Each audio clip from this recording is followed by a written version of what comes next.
Smile किसी भी चीज़ को माइल कर देती है। मुस्कुराहट में वह शक्ति है कि किसी भी चीज़ को सहज कर देती है। आप हंसना सीखें। वेलकम टू निर्भर।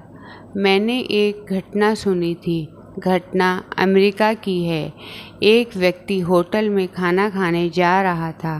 रास्ते में उसके सामने कोई अकारण ही हंस दिया, मुस्कुरा दिया, केवल हंसा। वह इतना सहज हंसा कि होटल में खाना खाने जा रहा व्यक्ति बहुत खुश हो गया। वह होटल में खाना खाने गया और वेटर को $5 दे दिए। उसके सामने आज कोई अकारण हंसा था। सुबह एक मधुर हास्य मिला था तो उसने वेटर को $5 दे दिए। वेटर भी खुश हो गया। उसे लगा कि यहाँ इतने साल नौकरी कर रहा हूँ और कोई 5 सेंट भी नहीं देता, आज मुझे $5 मिल गए। उसने मैनेजर से कहा, मुझे आज छुट्टी चाहिए, मुझे $5 मिले हैं। वह $5 लेकर निकल गया। उसने दूसरे होटल में जाकर खाना खाया, दूसरे को खिलाया, $1 बच गया। वह उसने रास्ते चलते एक भिखारी को दे दिया। भिखारी ने उस $1 से खुद खाया और दूसरे भिखारी को खिलाया। वह तृप्त होकर अपनी झोंपड़ी में चला गया। वहाँ रास्ते में एक पिल्ले को ठंड से कांपता हुआ देखा और कोई दिन होता तो वह बिना कुछ किए वहाँ से गुजर जाता, लेकिन आज बात अलग थी। वह तृप्त था। भिखारी ने पिल्ले को उठा लिया और झोंपड़ी में ले जाकर अपने पास सुला लिया और रजाई उड़ा दी। अब वह भिखारी जिस गंदी बस्ती में रहता था वहाँ आग लग गई तो पिल्ला भौंकने लगा। पिल्ला भौंका तो सारी बस्ती जग गई। इसलिए झोंपड़ी तो जल गई लेकिन सबकी जान बच गई। वह व्यक्ति भविष्य में अमेरिका का प्रेसिडेंट बना। तब उनसे किसी ने पूछा कि आप इस प्रेसिडेंट के पद तक पहुँचे, इसमें किसका योगदान है? प्रेसिडेंट ने जवाब दिया, इसमें एक व्यक्ति की मुस्कुराहट का योगदान है। एक व्यक्ति मुस्कुराया, इसलिए मैं इस जगह तक पहुँच पाया। धार्मिक लोग हंसते नहीं हैं तो उन लोगों पर भी दया आती है और देश पर भी दया आती है। सभी को हंसना चाहिए, कभी तो बत्तीसी दिखने दें। इंसान को हंसना चाहिए, मनुष्य प्रसन्नचित्त होना ही चाहिए। आनंद की किरणें फूटनी चाहिए तो हंसने में क्या परेशानी है। गरबे की मटकी में छिद्र होते हैं और अंदर आप दिया रखें तो उसका प्रकाश छिद्रों में से बाहर निकलता है।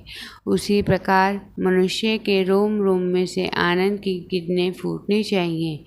शरीर एक घड़ा है, उसमें जो छिद्र है, रोग है, उसमें से आनंद की किरणें फूटनी चाहिए। उदासीन शोक में क्या निरंतर शोक में रहने वाले श्लोक बोलते हैं। बुद्ध किसी एकाध व्यक्ति के स्वभाव में हास्य न हो तो यह अपवाद है।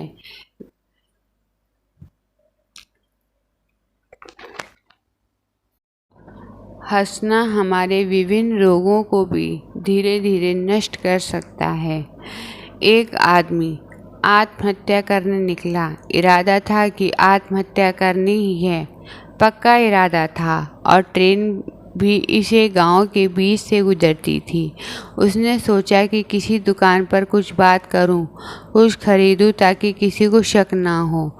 जब ट्रेन गुजरे तो उसके आगे तुरंत कूद जाऊं और आत्महत्या कर लूं। इतने में उसके दिमाग में एक बिजली कौंधी और उसने निर्णय किया कि बालक की तरह मेरे सामने बिना कारण के निर्दोष भाव से अहेतु कोई थोड़ा मुस्कुरा दे तो मुझे मरना नहीं है, वरना तो मरना ही है। जिसने भी यह बात लिखी उसने आखिर इस लेख के पढ़ने वाले पाठक से एक प्रश्न कर दिया कि क्या आप इस व्यक्ति को बचा सकते हैं? लेखक ने अब यह काम हम पर छोड़ दिया। क्या हम उस व्यक्ति को बचा सकते हैं? हास्य तो वरदान है, इसका उपयोग होना चाहिए।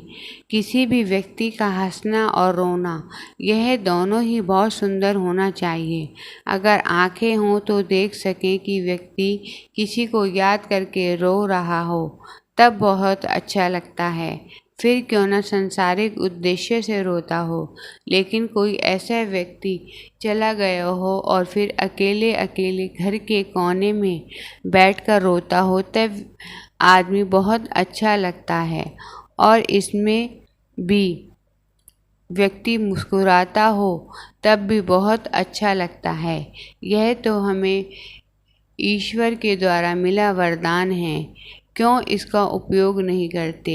स्वयं जन्म सिद्ध बने हुए अधिकार का लोग समय का उपयोग नहीं करते, मुंह चढ़ाकर बैठे हैं दुनिया में।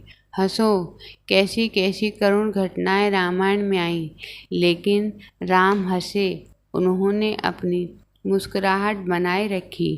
जीवन मुस्कुराहट वाला हो, गाता हुआ हो जीवन हो और नाचते हुए मरना हो। गालिब ने जब पूछा गया कि आप कुछ काम धंधा नहीं करते, आपकी पत्नी आपको बहुत डांटती है। स्वाभाविक है यह सब पूछना, आप कुछ न करें तो सब लोग पूछते हैं। गालिब ने कहा, मैं धंधा करता हूँ। पूछा गया, क्या करते हैं आप? उन्होंने कहा, सबको मुस्कुराहट बांटता हूँ। मैं भी आपसे प्रार्थना करता हूँ कि आप सब भी मुस्कुराइए। मुस्कुराहट का रंग थोड़ा सफ़ेद, जिसमें जरा पीला रंग मिला हो, गाय के घी जैसा रंग। जब आप किसी के सामने जरा हंसेंगे तो ऐसा लगेगा कि आप उसे गाय का घी का दान कर रहे हैं। कई लोग ऐसे होते हैं जिन्हें देखकर लगता है हंसे हुए सदियां हो गई। आप किसी को गीता का एक श्लोक सुना दें, मैं किसी के सामने मुस्कुराहट दूं, छोटी सी जिंदगी, इस पे मुंह चढ़ाकर क्या घूमना। इस दुनिया को प्रसन्न किया नहीं जा सकता, इसलिए हंस लेना चाहिए। आप सारे जगत को प्रसन्न नहीं कर सकते, लेकिन संभव हो उतने लोगों तक मुस्कुराहट पहुंचाकर आनंद को प्राप्त कर सकते हैं। आशा है आपको यह एक छोटी सी टिप्पणी मुस्कुराहट और प्रसन्नता की प्रसन्न कर गई होगी। मिलेंगे नेक्स्ट एपिसोड में, तब तक के लिए नमस्कार।